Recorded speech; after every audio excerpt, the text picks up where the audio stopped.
Hi everyone, my name is Sayyid Hassan and today I'm going to discuss a very important video, that is how exchange rate is determined in the market. Remember, in my first video I'm going to explain how free floating exchange rate, the first method, how the forces of demand and supply determines an exchange rate. Remember, this is the first method of determination of exchange rate, where there is no government intervention. The forces of demand and supply will determine the exchange rate. We can explain this phenomenon with the help of this diagram. As you can see that this is on y-axis I've taken prices of rupees in terms of dollar, for example, and on x-axis I've taken quantity of rupees. So now we are establishing an exchange rate of rupees. So that is why I've taken price of rupee in terms of dollar and the quantity of rupees over here. So this is the demand for a currency, demand for Pak rupee, and this is the supply of rupee. So as you can see, the point where demand and supply intersect or become equal, that is an equilibrium exchange rate. Neither this is an exchange rate equilibrium nor this is equilibrium exchange rate. Why? Remember this thing, students. As you can see, what's the problem with the R1? That the supply is this much. I can draw. Supply is this much, whereas demand is this much. So demand for rupee is this much, supply of rupee is OQS, a lot. So there is a surplus of currency in the market. So what will happen? The market forces automatically works and the price will decrease till this exchange rate is restored. So automatically market forces of demand and supply of a currency will eliminate this surplus, and what will be, this will be the market clearing price or the equilibrium price. Automatically this surplus will be reduced and this market clearing price or equilibrium exchange rate will be established. Similarly, neither ER2 is an equilibrium exchange rate. Why? Because if you can see in this in the diagram that the demand of currency is more than supply of the currency. So there is a shortage. Demand is higher than supply. So what happens? Automatically the market forces will increase the exchange rate. Appreciation will take place. So will increase the prices till this market clearing price occurs. So equilibrium exchange rate is restored. Now friends, let's analyze what are the reasons, what is appreciation and depreciation of a currency, and what are the reasons how the movement of demand and supply forces will lead to appreciation or depreciation of a currency. Remember one thing, appreciation means when the value of currency increases in terms of another currency, it becomes more stronger. And the depreciation means when the value of currency weakens against another currency. I'm going to explain those phenomena and I'm also going to explain what are the factors which will cause appreciation or depreciation. First, a link with appreciation. See this diagram, appreciation. This diagram, for example, is explaining the appreciation how. For example, this is the initial demand D1 and supply curve of a currency, and ER1 is the equilibrium exchange rate. Now, for example, due to certain reasons, due to basically these reasons, the demand for currency increases, and as a result, demand curve shifts to rightwards, for example to D2. So now you can see in the diagram that exchange rate has increased because I have taken the exchange rate of rupee in terms of dollars and quantity of rupees. So rupee has strengthened in its value against dollar. Rupee has got more stronger against the dollar. So because the demand for rupee is increased, it has shifted to rightward. We know this thing. Whenever there is an increase, shift to right, shift demand curve to right, or whether it's supply or demand, rightward is increased and leftward movement is decreased, shows the decreasing. Okay. Now let's analyze what are the reasons. Why will this demand curve increase? How could it increase? For example, the first factor is increase in relative interest rates. For example, maybe in a country, if interest rates are higher, if interest rates, government increases interest rates, maybe in pursuit of some macroeconomic objectives, then foreigners will invest more in the country. obviously it will be more lucrative for foreigners to invest in the country. So as a result, what will happen? The demand for rupee will increase. Obviously, when foreigners are investing more in the country, if more FDIs are coming into the country, this means they are demanding more of rupee. As a result, the demand for rupee will increase, and we know once demand for rupee will increase, the demand curve will shift to right and appreciation will take place from ER1 to ER2. Similarly, the second factor is speculative behavior. Now remember students,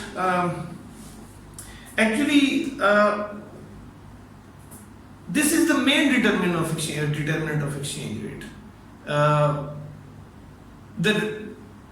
Actually in the market, when speculators, when they anticipate that Pakistani rupee is about to increase in the future, then what will happen? People will buy more of rupees. So when people will demand more of Pakistani rupee or rupee simple, our currency will appreciate, and as a result demand will shift to right. It's very simple phenomenon. So speculative behavior is very important. Now they anticipate, they make speculations in the international market. They presume and they analyze that maybe in the future the demand for Pakistani rupee is about to increase. So as a result, what will happen? People will start buying Pakistani rupees. So as a result, what will be the impact? The demand will increase, it will shift to right, and once demand will shift to right, currency will appreciate. The same phenomenon. So this is the second. The third thing is increase in foreign direct investments or FDIs. If FDIs, foreign direct investment, is when multinationals invest in a country. For example, when more firms are coming inside the country, when more firms are coming into Pakistan, for example, obviously because when they are coming, hot money flow is inside the country, they are demanding more of Pakistani rupee. Obviously, they are converting their currencies into Pakistani rupee. So this means what? That they are basically increasing the demand for Pakistani rupee, and as a result, same thing will happen, that the demand curve for Pakistani rupee will increase and the currency will appreciate. The fourth factor you can see, increase in income abroad. If foreigner income increases, for example, our trading partners, China or for example Afghanistan, Iran, Turkey, if their let's suppose income increases due to the maybe increase in GDP of those countries, then they will demand more of Pakistani products. So as a result, and services. So what will happen? That once they will be demanding more of Pakistani goods, so as a result, the demand for Pakistani currency will increase, because remember this thing, when they are converting their currencies into Pakistani currency, the demand for Pakistani currency is increasing. And the last one is increase in competitiveness of a country. For example, if there is a low labor cost in most of the developing countries, you might have observed that there is a low labor cost. And that is also the reasons that most of the firms are heading towards China or even in India, because they're in Pakistan also, but we have a bit high labor cost. It's almost increase in competitiveness. You have a low labor cost in China, so firms are locating plants over there in search of. Secondly, this would be the reason, or there is a low fall in inflation. Inflation level is low in China; it's very low. So what happens? That this increases the competitiveness of a country. So what will happen? Very simple. More FDIs, more investment will come into the country.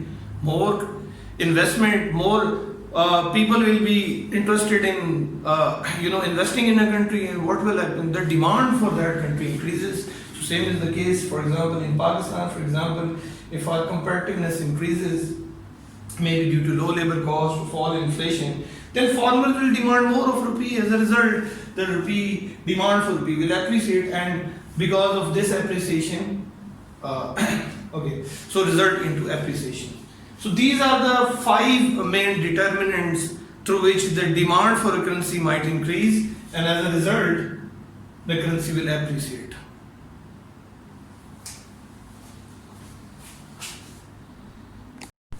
Now let's analyze what could be the reasons for depreciation or decrease in the value of rupee. Remember this, friends.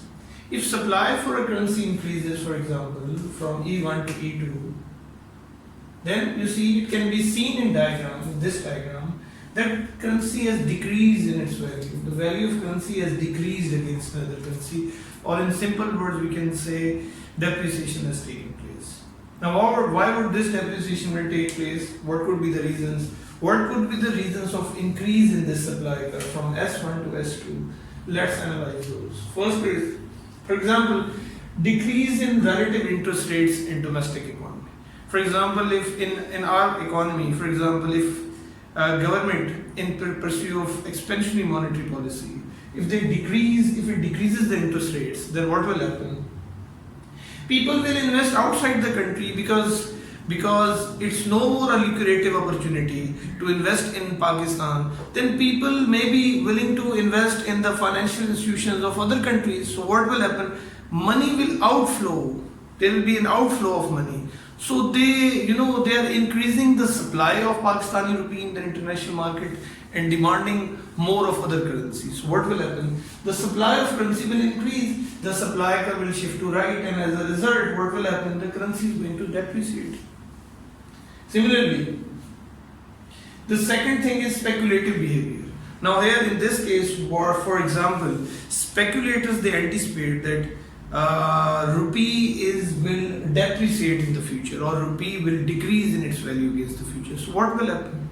That people will start selling rupee. So what will happen? That in international market, the supply of rupee will increase. Same will be the phenomenon, same will be the result. Once supply of rupee will increase, as a result, rupee will depreciate.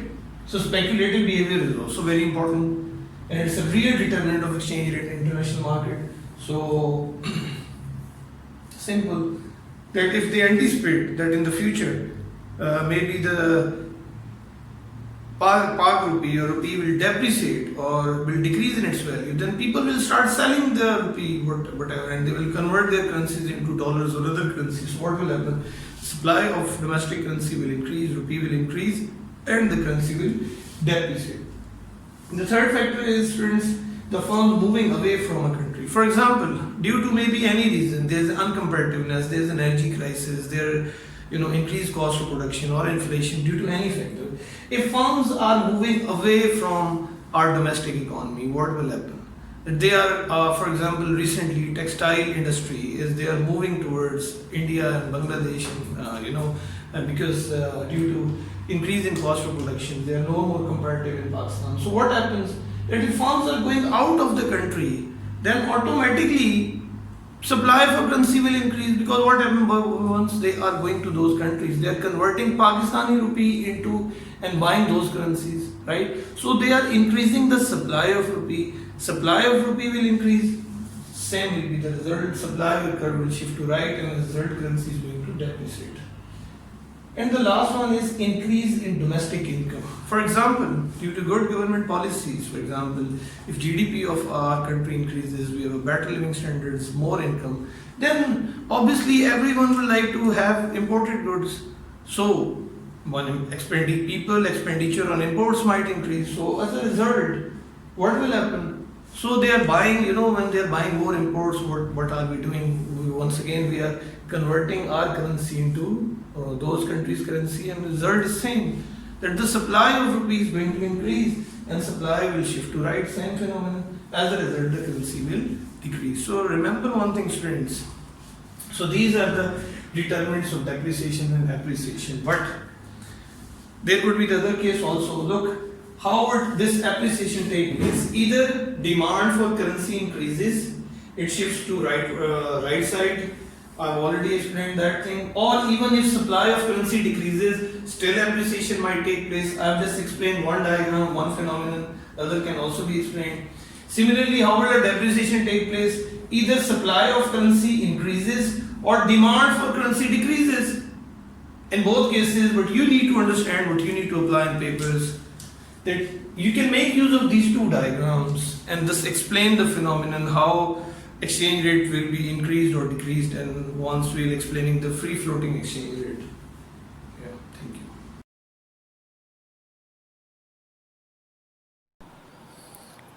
Please do like and subscribe my videos and channel if you think